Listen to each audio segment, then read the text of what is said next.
कौन से उम्मीदवार है, कौन कौन से हल्के से जिनके कागजात रिजेक्ट हुए थे वो मंजूर हो गए? NA 262 से खुशहाल खान काकड़ के जो कागजात थे उस पर ऑब्जेक्शंस लगे थे, तो हाई कोर्ट ने आज उनकी जो अपील थी वो अलाउ कर दिए और उन्हें इलेक्शन कंटेस्ट करने का मौका दे दिए। क्या समझते हैं सर, ये बदनीयती पर मबनी थे कि इनके जो कागजात मुस्तरद किए गए या ऐसे कुछ थे वजूहत? नहीं, इसमें दरअसल आरओज पे शायद बर्डन ज़्यादा होगा। इन्होंने कुछ लेक्स किए थे, सही तरह से कागजात को चेक नहीं किया था, तो इस वजह से ये आ गया था, इसमें कुछ मसला हो गया। कि इलेक्शन इस बार कैसे होगा, नई जमायत है, इसमें जो है बिस्मिल्लाहिर्रहमानिर्रहीम। सबसे पहले तो आप तमाम साथियों हजरात का शुक्रिया अदा करता हूँ कि वो हाई कोर्ट आए हैं और यहाँ हाई कोर्ट में आप इतना रश देख रहे हैं। मैं तो कहता हूँ एक सियासी कारकुन की हैसियत से कि ये आरोज़ ने जो जो हमल किया है, हम तो इनको ये कहना चाहते हैं कि यार ये बहुत गलत हुआ है।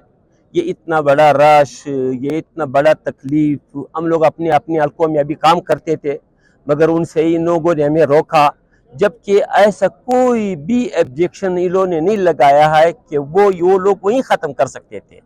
तो मैं कहता हूँ कि ये इंतज़ामिया का भी टाइम ज़ाया हुआ और हमारे हाई कोर्ट जजेस का भी टाइम ज़ाया हुआ। पहले से भी हाई कोर्ट पर इंतहाई बड़ा बर्डन है, इंतहाई केसेस जो है वो इल्तिवा में पड़े हैं, तो वो उसमें लगे रहते थे। तो मैं कहता हूँ इंशाअल्लाह रहमान के इलेक्शन जो है इस वक्त जैसे अहमद मीर साहब ने कहा था, मेरे ख्याल में ये इलेक्शन पाकिस्तान में पहली दफ़ा हो रहा है। ये इलेक्शन तो नहीं होना चाहिए, इनको जो मंजूर था वो एप्लीकेशन उनसे ले लेते थे, उनको कहते थे कि आप लोग जो है बस कामयाब है और बिस्मिल्लाह करो।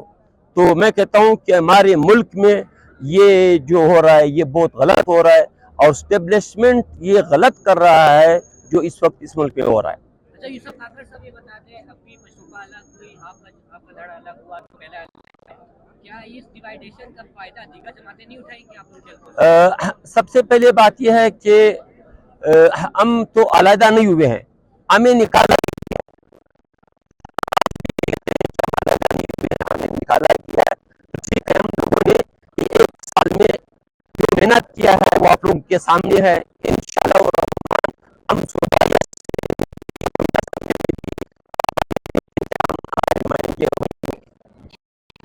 बड़ी मेहरबानी।